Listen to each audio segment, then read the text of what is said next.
to our Nutritional Energetics YouTube page. And I am here today with Kathleen Nagy. Hi, Kathleen. Hello, Kathy. And Kathleen and I have some exciting, what I think is exciting. And we actually, I think, Kathleen, you probably agree, we thought it was kind of so cool and important that we were going to rush right out and do this. So now we're giving it a little bit of time till October 1st. So Kathleen and I are going to tell you about a retreat that we're doing at my lodge. Some of you are familiar with it, the Lake Claire Lodge and Retreat in the Adirondack Mountains. So mark your calendars for October 1st and 2nd in the Adirondack Mountains. But what I thought was really cool when I found Kathleen was, for a different reason that we might talk about later, is that I didn't know, many of you are familiar with chakras and that they have colors and that they need to be aligned. And there's a couple other processes, and people do work with chakras a lot. What I didn't know through all the things that I feel like I've done in the past, that everybody has their own tone, right? Yeah. Or their own, I mean, the tone. So you'll explain that, because it's not exactly like that. But so I thought that was really cool. So Kathleen, I'll let you kind of introduce yourself, where you're coming from on this, and then the premise of our retreat in October. Hi. So I'm Kathleen Nagy. I'm also known as the Sound Lady, and my webpage is thesoundlady.com. I'm a professional orchestral musician, retired. I played French horn in symphony orchestras for years and years and years. And then I got to the point, and I tell the story in my book, which is a big part of the retreat, Humming for Health. Here we go, this way. Humming for Health, sound tools for physical and emotional balance. When I was playing in the orchestra, I think it was the 1812 overture that finally did it to me, because I just didn't have one more da-da-da-da-da-da-da-da-da in me. That was it. We play it 3 times a year in Massachusetts at a 4th of July, at a Christmas Pops concert, sometimes at a Spring Pops concert. And I was watching some of the old guys in the orchestra just kind of phoning it in. And I thought to myself, I don't ever want to get to that point with music. It's too important to me. But music in the orchestra was a group, achievement. Everyone had to play together. We all had to play the right notes. We all had to play perfectly in balance. We had to play perfectly in tune. We had to play, if your part was, the lead, you had to bring it up more. And if it was, accompaniment, you had to bring it back. So there's this big group effort that was going on simultaneously. And there wasn't a lot of room for individual expression. And I just thought that I had more of an understanding of music than just entertaining people. And so I went off on my own, and I remember sitting down in front of my music stand one day without any music on it, which is a terrifying thing to do if you're a classically trained musician, because we're trained to interpret all those little dots on the page and to do it, the way the composer wanted. But when there's no dots on the page and there's no page, and I was like, I really want to understand music from a different perspective. I want to forget all the complications of everything that I had learned. And I want to get back to the simplicity of tone, to the power of sound for healing. And that's when I began my quest to promote sound as a powerful force for healing. And I've been doing it for almost 25 years now. And 25 years ago, people were looking at me like, I had horns coming out of my head. But now, 25 years later, the consciousness of the rest of the planet has caught up. And now I'm the expert, because I've been doing it for 25 years. So, I mean, the first 25 years was very lonely. And I felt like, the voice out in the desert saying, remember sound. Yeah, a lot of people on this channel can relate to that. Yep. Yeah. So I had also been, a meditator. I still am a meditator, but I meditate with sound now as opposed to in silence, because, those years that I spent back in the 80s trying to imagine my chakras was extremely frustrating to me, because I'm a musician and I live more with my ears than with my eyes. I take in information. I call it kind of a diffuse awareness visually of what's going on, as much as I need. But my ears are the ones that are really activated. I'm listening and hearing the tone of the person's voice. I'm hearing and feeling the feelings behind the voice. So I'm a listener and a feeler as opposed to a thinker and a seer. And when all the meditation, hosts were saying, now imagine this color of this chakra, and imagine it's turning in this direction, and I just get this big blank black screen. Nothing, saw nothing. And so after a while, I started to think to myself, these things don't really exist. This is really just a bunch of woo-woo. No one can prove to me they exist. No one can show them to me. I can't feel them. I can't touch them. I can't see them. How do I know that they're real? And what's their purpose anyway?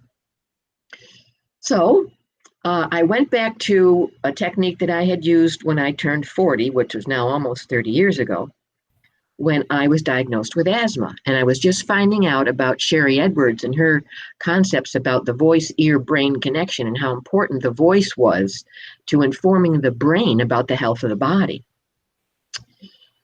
So I said when I was 40, I was diagnosed with asthma, and I had to take those inhalers and those medicines that make you so jittery and crazy all the time, and I hated it. I thought, well, I should be able, if these things are real, these chakras are real, I should be able to find a note that vibrates them so I can feel them in my body. Much like when I was diagnosed with asthma, I found a note that vibrated my lungs, and vibration just brings circulation, oxygenation, and that heals a lot of things. So I thought, well, I'm going to hum this note.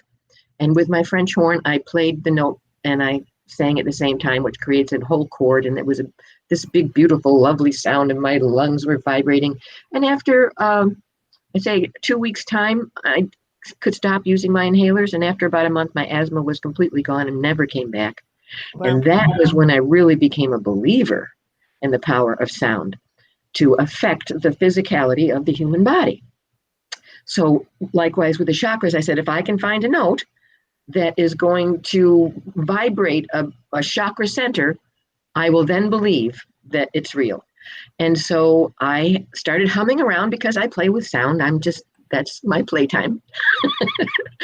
I was humming to find a note to see, and the idea was the lowest note I could comfortably sing.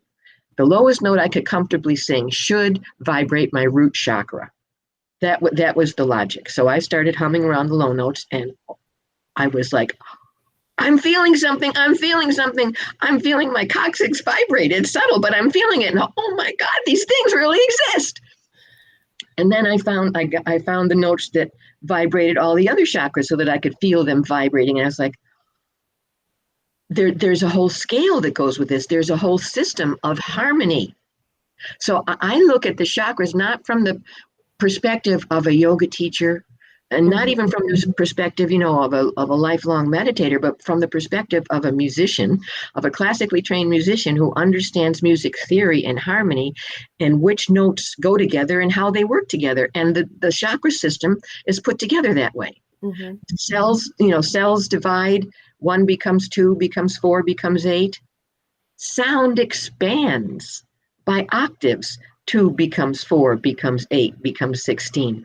Our field, our biofield, right? The same thing. Our electromagnetic field has different layers to it, and they correlate to the harmonics of how sound expands. So I put all this together, and I realized that every person has a chakra scale that correlates to the spectrum of their voice. The lowest note you can comfortably sing is going to be your root chakra. And when you get up to your crown chakra, that's going to be like the highest note that you can kind of comfortably sing in your chest voice. And so that was really, really exciting to me. And what I found out was the benefits of doing this with sound is you could really vibrate some of that old cellular memory that gets stuck in these places. And you could deal with issues that didn't originate as a physical thing. Like you can say, well, I fell down the stairs and I broke my ankle. That's a very physical thing. Okay, so let's fix that ankle. So we fix that ankle. And 6 months to a year later, you trip over something and you break that ankle again. And well, that's a very physical thing. I fell over that stick and I tripped. So then you have to start asking yourself, what were you thinking when you fell down the stairs? What were you thinking just before you tripped? What was the trigger? And if that trigger is unconscious, then it's really difficult to get to. But sound can get to it. Sound frequencies can get to it, dissipate it, and just make it disappear. And then the thing that had been stuck in you all those years that, became diseased and started pain somewhere in your body that you just couldn't get rid of, you can now get rid of a lot of it when you know the right note to hum. Mm-hmm. And of course, the great thing about this is you don't have to have another device, you've got your voice. And as long as you kind of know how to do that, you've already got your own tuning device built in, which is. Yes. And as a musician, I'm used to using my voice. There are many people on the planet who, when I say to them, hum this note, and I go, and they go, and we know one of those. Well, there are a lot of people like that because we have never been taught that our voice is such an important part of the health of our psyche, emotionally and physically, of our whole body. So learning to use your voice to move energy through your body is a tool that we all have. I liken it to like plumbing. I say the chakra system is plumbing. It's a hardware system. It's always been there. It's working to a certain degree. It's doing its thing, but we've never consciously tried to put water through it. And what we're doing with our voice is learning how to put water through it, how to run the energy, and how to connect the chakras that need connecting for healing this and that harmonically. Mm-hmm. And it's doing amazing things for people. Mm-hmm. And so I've written this whole book, Humming for Health.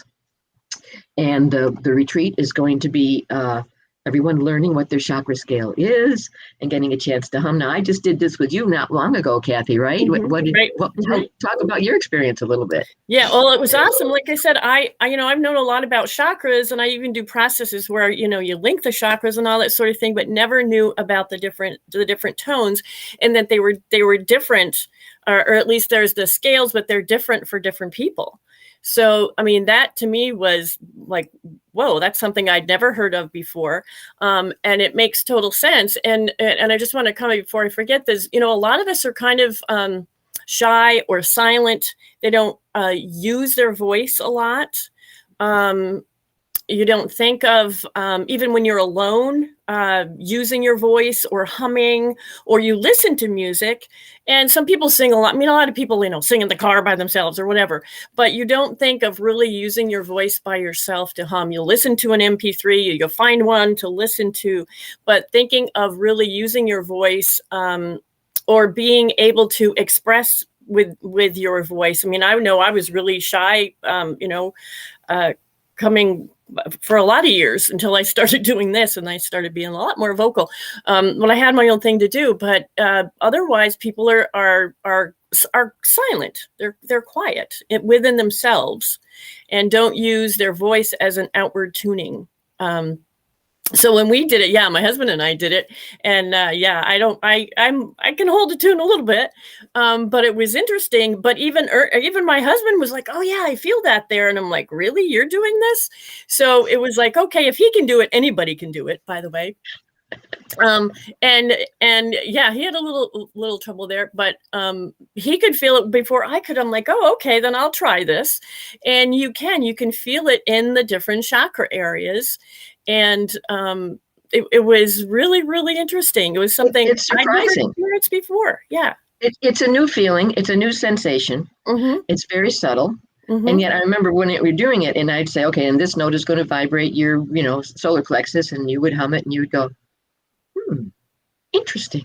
Mm-hmm. And then we do the next, and you go, interesting, because these were new feelings, and it was all very interesting to you and to your body, and our bodies are going, yay. Yeah. They're singing my song, Mom. This is great. I've been waiting for this for all of these years. So if you give the body the frequencies that it needs, that it was kind of built on, all kinds of wonderful things can happen. I see a question here in the Facebook or in the chat. Can we just do the scale?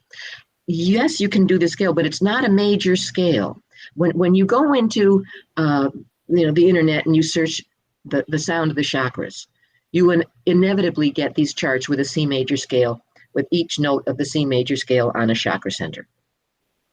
And what I found was everyone doesn't resonate to a C major scale, number one.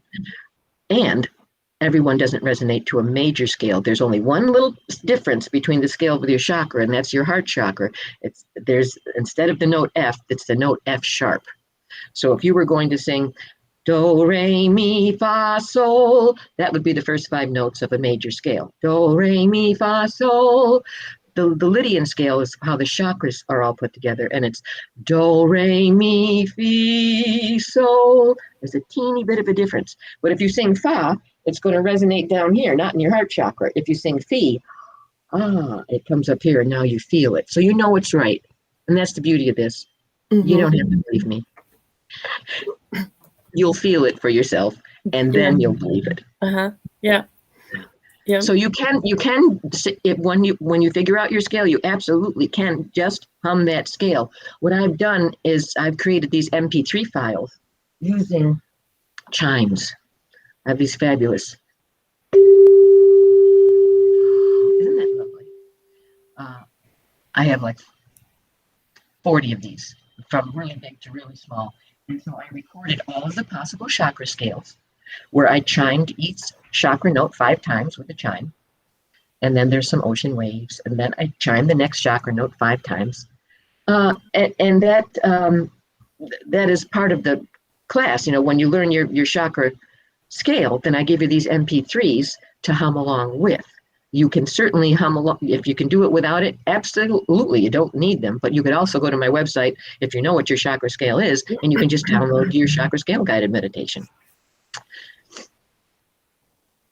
Yep, and I just posted up your website too. Hey, Judy, I see that you are there. I get very few comments coming on my side. Be Live doesn't work like it used to. But hey, Judy, nice seeing you. Haven't seen you in a while. Hope you're well. So yeah, and I want to say one more thing about the scale, because the person who's asking, can we just do the scale? Yes, you can absolutely hum the scale, hum the 7 notes of the Lydian scale that start on your lowest comfortable note that you can hum. But when you finish, don't try to get up and walk around, because you're going to fall over. All of your energy is going to be up here, and you're going to be kind of lopsided. So be sure to do the scale up and down again to get yourself grounded. And humming, not singing, because when you hum, you close your lips and all the vibrations stay inside of your body. That's how you get to feel them. Mm-hmm. And Judy's saying, what if you can't sing? This is not singing. This is humming. Humming is a kind of toning that we do for ourselves. Humming is sort of a conscious toning. So tone deaf it makes it a little bit more difficult. That's what Judy just asked. What if I'm tone deaf? But there is this fabulous application. Let me pull it up on my phone. It's called, and there are a number of these, and it's a free one. It's called Pano Tuner, and what it is you can put it on your Android phone or your iPhone, and it shows you the notes of a keyboard. It's backwards and upside down, and that bothers musicians, but it doesn't bother people who really need this. So if you don't know what note you're singing,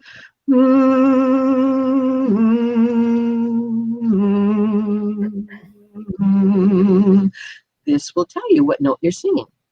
So you can use this as your guide to hum along with the chimes, or you can just listen to the chimes if you can't, match the pitches. And it won't be as effective as you using your own voice, but your body will certainly respond to its musical scale. Yeah, we have that now down. So it's helping my husband get to the tones that he needs to. So he's got it right on his phone, so he'll pull it up. Yeah, that's really good. Great. And yeah, I had I didn't know if anybody got this from the start, but yeah, Kathleen was here. She came to see the place, and that's Kathleen playing her French horn in the lake. And a lot of people know that they can go to our webcam and see our beautiful lakefront at lakeclearlodge.com/webcam. We have a live webcam over there, but that's Kathleen in our lake on a really calm day. And it was pretty cool. It was. People came out from all over the lake because the sound travels in water and over water. It just so you could hear it reverberating around the lake Mm-hmm. for miles, and Mm-hmm. people were coming out in their little kayaks and rowboats like, who's that? What's that? Mm-hmm. Yeah, and Lar Lake is generally very quiet. If anybody has watched it, there's hardly ever any boats or anything going by. And there, I was like, wait a minute, this doesn't usually happen. So that was pretty cool. Yeah. Mm-hmm. Yeah. So we put up your website, so thesoundlady.com, right? Mm-hmm. For your website Mm-hmm. to find out more information. We'll be putting up the place to book the retreat. So we're hoping to see you here at the Lake Clear Lodge. I know travel is a little different right now, or staying with us, but we're in the Adirondack Mountains, not too far. You can actually take a plane from Boston in about 45 minutes. You can drive. We are, that people don't know our location, we are about 2.5 hours north of Albany, New York. We're actually south of Montreal. If that would work, that would be awesome. We're a couple hours south of Montreal, and near Lake Placid, New York. People know a lot of our area through Lake Placid, New York. So we're up in that area, beautiful area. We have real foods, cuisine. I get a lot from my farmers. This is going to be a time when a lot of the harvest is in. So the food is going to be really fresh. We can accommodate diets and all that sort of thing, but we do generally real foods cooking, but we can accommodate different things. We have beautiful lodgings with jacuzzi tubs and fireplaces. This time, the lake probably still will be warm. You probably still can swim. Paddle boats. You can go out in little canoes and kayaks. Yeah. We have the canoes and the kayaks. We have 25 acres of trails and quiet. So it's really a getaway. We don't have Wi-Fi in the rooms. It's really a getaway from everything, and really a place to tune up and to rejuvenate for the winter ahead. So I think I kind of felt an urgency in a way, I suppose, because we're this wonderful woman, Brenda Williams. I hope I get to meet her in this life. I'm sure I've met her in one or more past lives. And we were always talking about the triad wave. And then just when I met Kathleen, I saw the information on the chakras being the fourth leg, and I can put up different information there. But really important right now, really timely to do this, for this information to come out. Not that it hasn't been there, but I think extra special to of us connected at this time to kind of offer this as well, and offer an on-site retreat so that you can actually come and do it in person and go home with you as your own. You don't need any more equipment. You don't need extra things to do this. And this is something that we all need right now, is something internal to get back to center, to ground ourselves, to pull ourselves together, to go through this whole process in the planet that's going on right now. Yeah. There's another user saying, I was on the replay of a show you did. As I tuned into another, I hummed along, and it had a really big effect on me, all positive. Yes. Humming is something we do for ourselves. Mm-hmm. We don't perform a hum. We might hum in the shower. We might hum when we're stressed, but something even like a hum, a sigh and a hum, that's our body telling us, relax. I need you to relax. And humming is something you might do for an infant, in your arms, but humming is self-care, and we've never been taught how to use it consciously. Mm-hmm. And I'm just trying to teach people we can use our hum consciously to do fabulous things for our health, emotional and physical. Mm-hmm. Well, I've certainly found myself humming a lot more, because I used to do that. And then, like I said, somehow you silence yourself. And my mother had a major car accident years before she passed away, and she hummed all the time. And Ernest and I were saying, I bet you that's what half kept her alive, because there was, she really got almost every bone broken in her body. And she hummed all the time. And I'm sure it did wonders for her. Yeah, it has done wonders, for a lot of people. I'm hoping that to spread the word, to get the word out there, because, well, let's talk about another advantage of humming, which is nitric oxide.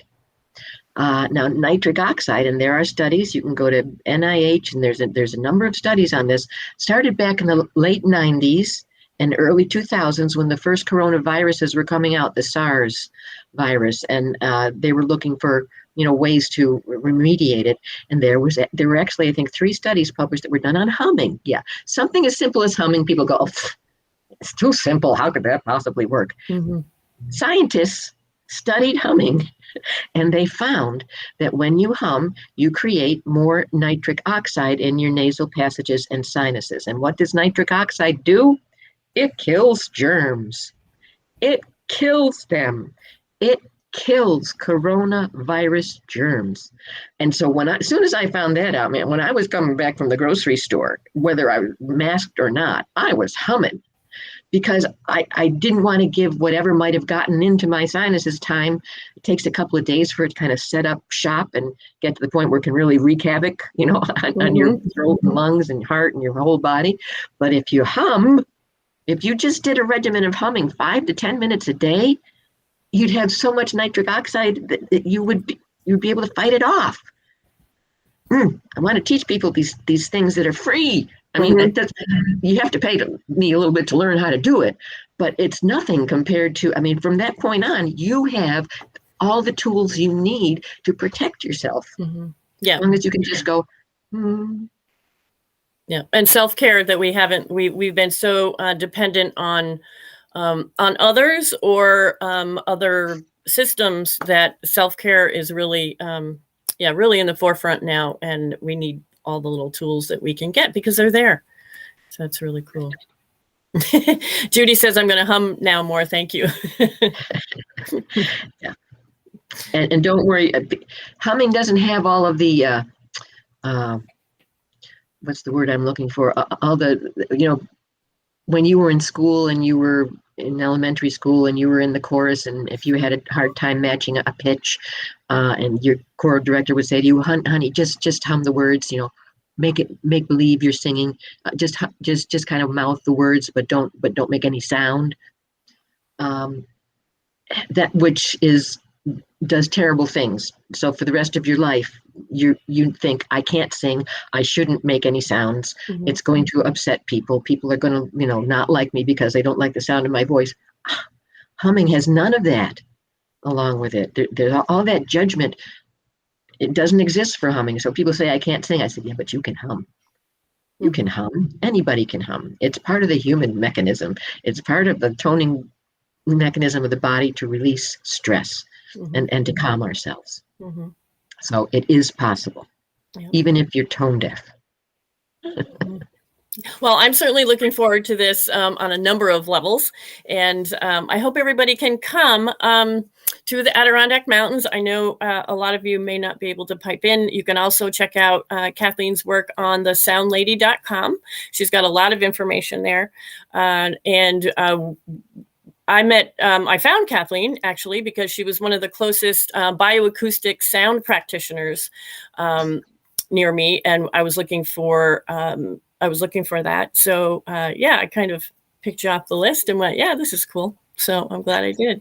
Yeah, and we can talk about more about the. Do you want to mention that really quickly, Kathleen? The bioacoustic voice. The bioacoustics. Yeah, I'm still doing bioacoustics. I was actually on Sherry Edwards's board of directors for 4 years, a number of years ago. But bioacoustics is Sherry Edwards' brilliant understanding of how the voice affects the health of the body. And she has created from thousands and thousands of voice prints a frequency map of the human body, which is amazing. And so there are frequencies for muscles and vertebrae, amino acids and enzymes, pathogens and toxins. And so as you speak, her protocol is to record your voice so that we can look on a graph at all the frequencies that were recorded. And those are the exact same frequencies at that moment that were going to your brain. So we've kind of broken into that feedback loop between the voice, the ear, and the brain, and pulled out, the frequency information. And we could see what frequencies had no low energy and what frequencies the body was putting all kinds of energy into. And then you kind of take those frequencies that are what we call stressed in your voice print, we put them into the database of frequency equivalents for parts of the body, and we can say, oh, yeah, that frequency 700.32 hertz correlates to a bicep muscle. Have you recently injured your bicep because your body's putting an awful lot of energy in? Oh, yeah, I did. I had a little bit of a bicep tear. Okay, then I can make a sound to play back to you that helps your body heal that bicep muscle. Because the brain is always going through this kind of triage, right? Okay, I have all of this list of things that I have to do. We have to keep breathing, we have to keep the heart pumping, we got to digest this food. And there's only so much energy that you have because you only got so much sleep, you're under so much stress, you ate so much food. And so there are these things that kind of get put on the back burner. The brain says, well, that's not important right now, I got to keep breathing. That's not important right now, I got to keep the blood pumping. And all those things that get put on the back burner, the brain is just kind of waiting for the right resources to make the repairs. But when you play a frequency back to it, like a laser-like frequency that Sherry Edwards, has figured out these frequencies, and you play it back into the ears, the brain goes, oh, I didn't have the biochemistry to make that repair. Let me use that frequency. Because in truth, the brain is just using the frequency of the biochemistry too. Because the brain is a frequency modulator and everything is frequency. So the brain understands everything in terms of frequency. And when you speak to the brain in its language, it goes, I know what to do with that. And it can make, look what looks like miraculous repairs. But in essence, it's really just doing what it usually does. Mm-hmm. Yeah. So I went from bioacoustics, after doing bioacoustics for about 20 years and healing people from, let's say, that broken ankle over and over again kind of thing, helping people, heal that up. I started to wonder what's underneath it all. We're dealing with the physical stuff here, but there's things that's not the root cause. The root cause is some kind of a trauma or a fright that you had years ago that you didn't know how to deal with, and you didn't have the time to deal with, you didn't have the support system, to deal with. We all do that. It's how we survive. It's how we cope through this crazy, tense life that we all live. We kind of put things on the back burner, and we kind of shove them into the unconsciousness. We don't want to think about them. But you can't delete energy. You can't destroy energy. Energy just always is. You can change it, but you can't delete it. All right. So the energy goes somewhere in our body, and what we find out is the brain says, well, I don't quite know what to do with that, the feelings of the energy of that feeling. So I'm going to put it next to another thing in the body that has a similar frequency. Like we found out in bioacoustic, cadmium is a byproduct of heavy smoking. Heavy smokers often have a sore big toe because the frequency of the big toe is close to the frequency of cadmium. And the body says, I don't know what to do with it. Let me put it down there. I think it might go there, right? So these frequencies are kind of stuck in our body, and they end up causing disease and pain and anxiety. And when you find the right note, and that frequency, let's say you're humming a heart chakra and you're trying to deal with something that's going on with your lungs, and you're humming, all of that harmony and all of that symmetry raises the vibration and the frequency of that area. And then that old energy frequency that was there can't stay there anymore. It can't hold. It's not in harmony. There's no way for it to exist there. And so it leaves. It changes into this different energy that is much more vibrant, much more alive, and much more helpful for the body. Mm-hmm. Beautiful explanation. And I love that even the explanation of the energy in the big toe that coincides. I think that, anybody who knows me, who's listened to me, knows I'm just fascinated by all that kind of stuff, the frequency. And I was so fascinated that I am learning to become a bioacoustic sound person as well. And it's fascinating that the voice prints that I've looked at, I can even being new, since I know the people that I've been looking at, you can almost look at it and look at their reports and go, oh yeah, that's you. I can see the issues that we've been dealing with. I can see the issues that person has been dealing with. And it's fascinating to see those reports and how you can do them a little more. And then by doing also the chakra tuning, getting to, which we all know, everybody probably listening to this has done work and trying to get to the root of everything. So the chakra tuning is brilliant, and finding your notes. Yeah, and it really just calms you right down. Mm-hmm. These chakras are connected to all of these glands, these major glands that mm-hmm. are making hormones, that are turning systems on and off all day long, right? Mm-hmm. And they're triggered by our emotions. And this is what we don't understand about the chakra system. This is my sort of new understanding, is that if you're running from a dinosaur and you're afraid for your life, it is that feeling that tells your root, that your root chakra picks up that feeling, and it sends the information to the brain, says, we're really scared for our life. We got to do something. And the brain says, adrenals, make more adrenaline so you can run faster. And all that, this whole biochemical cascade happens that changes us so that we can run faster. And then when we get away from the dinosaur and we're safe, the feeling of calming down, it's the emotion of calming down says, oh, okay, we're safer now. Let's make noradrenaline. Let's balance out that adrenaline, stop that, bring us back to normal. So as you're humming your chakra scale, you're balancing and bringing all of these hormones and all these feelings to the still point, and you feel very centered and very still. It's fabulous for PTSD. It's fabulous for anxiety, depression, insomnia. Insomnia is an example I like to use. If you're having trouble sleeping at night and you know your crown chakra note, your crown chakra is connected to your pineal gland, which makes serotonin, which is the precursor to melatonin. It makes melatonin and serotonin. So if you know that note, you can hum it. It tells your brain to make more melatonin so you can go to sleep. Mm-hmm. There are all kinds of advantages to knowing the notes of these chakras, glands, and hormones in our systems. Mm-hmm. Yep, amazing.